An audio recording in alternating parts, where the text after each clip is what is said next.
આજરોજ Naliya SDM office ખાતે 17 તારીખથી આર્ચર કંપનીના મજૂરો દ્વારા જે ધરણા કરવામાં આવ્યા છે, બહુજન આર્મી સંગઠનનો છેલ્લા 3 મહિનાથી આંદોલનમાં સપોર્ટ રહ્યો છે. એ મુદ્દા ઉપર ફરી પાછો હું આજે આ ધરણામાં આવ્યો છું. અલગ અલગ સમાજના લોકોએ સપોર્ટ આપ્યો છે, અલગ અલગ વિવિધ પાર્ટીઓએ, રાજકીય પાર્ટીઓએ પણ આ ધરણાને સપોર્ટ આપ્યો છે, ભાજપને છોડીને. મારી કલેક્ટરશ્રી, સરકારશ્રી, પોલીસ તંત્રને એક માંગ છે કે વહેલી તકે આ ધરણાનું નિવારણ કરવામાં આવે, કારણ કે મુદ્દો જેન્યુન છે, પોતાના હક અધિકારનો છે, કોઈ ગેરવ્યાજબી લડત નથી, સંવૈધાનિક લડત છે. આ લડતને હવે પૂરી કરવામાં આવે, અન્યથા 30 તારીખ પહેલાં એક ઉગ્ર આંદોલન જખાઉ જેટી, જ્યાં કને આર્ચર કંપનીનું ગેટ આવેલું છે, એ ગેટ બંધ કરવામાં આવશે. મારી વિનંતી છે આ વહીવટી તંત્ર પાસે, કંપનીના મેનેજમેન્ટ પાસે પણ એ વિનંતી છે કે 17 જણાને કાયમી નોકરી ઉપર રાખવાની વાત છે. 4 મહિનાથી પગાર નથી આવ્યા, એ પગાર આપવાની વાત છે. સેફટી અને સિક્યુરિટીની વાત છે. વર્ષોથી જે પીએફ બાકી પડ્યા છે, પીએફ આપવાની વાત છે. આ સામાન્ય મુદ્દાઓ છે.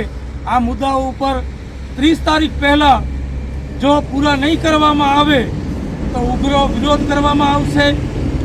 એ પછી ભૂખ હડતાળ પણ કરવામાં આવશે, અને જે પણ કાયદાના દાયરામાં રહીને આંદોલન કરવાનું હશે એ તમામ આંદોલન કરવામાં આવશે. એવી બાંહેધરી હું લખન દુઆ આપું છું આ તંત્રને અને કંપનીને. આ તમામ મજૂરો છે, કોઈ કરોડપતિના દીકરા નથી. આજે 12,000 ને 14,000 ને 7,000માં નોકરી કરવાવાળા લોકો છે. સરકાર તાનાશાહ છે, પણ મને વિશ્વાસ છે પોલીસ તંત્ર અને વહીવટી તંત્રમાં 30% એવા સારા અધિકારીઓ પણ છે જે ગરીબ માણસોની વેદનાને સમજે છે. તો આપ આપના પ્રયત્ન કરો અને વહેલી તકે આ 30 તારીખ પહેલાં મુદ્દાઓ ઉપર કામ થાય, તમામને રોજગારી સારી મળે અને આ મુદ્દાઓ કમ્પ્લીટ થાય.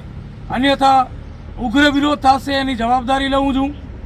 કાયદો હાથમાં નહીં લઈએ, સંવૈધાનિક રીતે આંદોલન થશે. અને એસડીએમ ઓફિસ આગળ અમે એસડીએમ કચેરી જે છે મૂળ, જ્યાં ડેપ્યુટી કલેક્ટર શ્રી બેસે છે, ત્યાંથી 300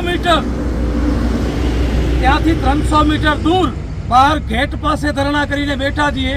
તો અહીંયાથી કોઈને ઉઠાવવામાં આવે નહીં, કારણ કે જાહેરનામું જે 100 મીટરનું છે, અહીંયા તો 250 થી 300 મીટર થાય છે, એટલે અહીંયાથી પણ કોઈને ઉઠાડવામાં આવે નહીં જ્યાં સુધી આ લડત ચાલુ છે ત્યાં સુધી.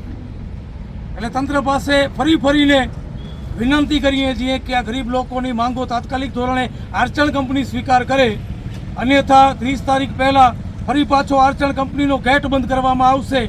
અને એ પછી હું પોતે આ લોકોની સાથે ભૂખ હડતાલ ઉપર એસડીએમ કચેરી નલિયા ખાતે હું ભૂખ હડતાલ ઉપર બેસી જઈશ, આ અબડાસાના જખાઉના આર્ચર કંપનીના મજૂરો માટે. ધન્યવાદ.